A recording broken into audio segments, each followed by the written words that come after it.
Hey everybody! I'm here today to show you and tell you how to care for a tulip indoors. I'll be going over the ways to make the plant bloom and grow easily.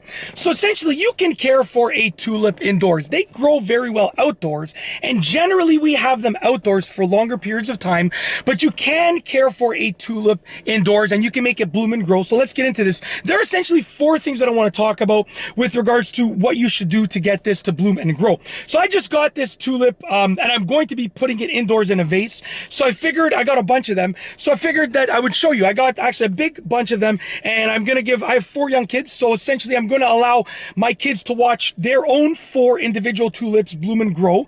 We're gonna put them in little, glasses or something like that, and just they can watch theirs bloom and grow, and then the rest I'm gonna give to my wife. So it's a little bit of like an experiment slash a learning opportunity for me as a father, and and my wife is gonna get to enjoy the flowers as well. So everybody's gonna win, but I'm gonna go over some of the things that I know about making tulips bloom and grow indoors. So let's get into this. That was a long intro, I do apologize, but we're gonna get into this. Number 1 is to put the tulip in a vase that covers at least half of the stem height.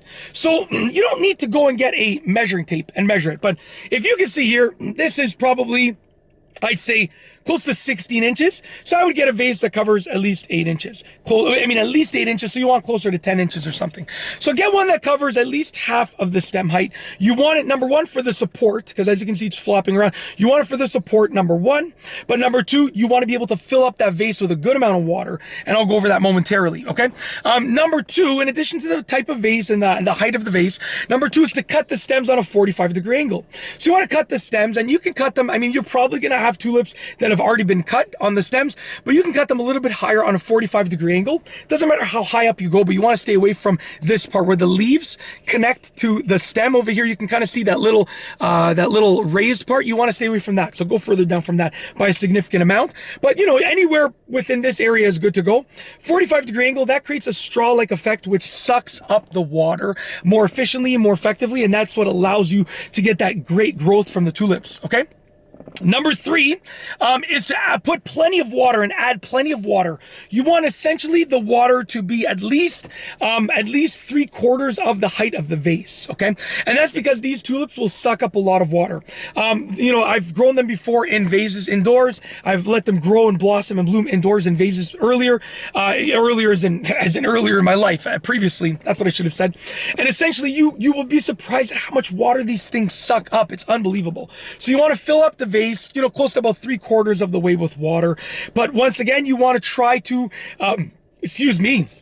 sorry about that. Don't go too high up on the leaves, because you don't want any bacteria to form on the leaves, because the leaves aren't going to be sucking up the water, the stem will be. So don't go too high up on the leaves, but still go high up enough on the stem. Think about it like that.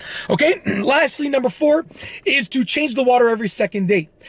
There will be bacteria that will form in the water, as with any plant or any flower that you put in water, and that bacteria is what essentially will shorten the life of the tulip. So by changing the water every second day, it's going to allow you to extend the life of the tulip as much as possible, because it won't have that bacteria forming on the tulip. That bacteria will stay in the water. You're going to change the water. When you do change the water, I do suggest that you get a wet paper towel, a wet cloth, or even just your wet hand, and just wipe the tulip down wherever it is wet, because that will remove any bacteria that's on it for the most part. And that's essentially it. Remember, they don't live for a very, very long time, tulips, but you can get them to live much longer than you would regularly if you didn't sort of use these tips and these pieces of advice.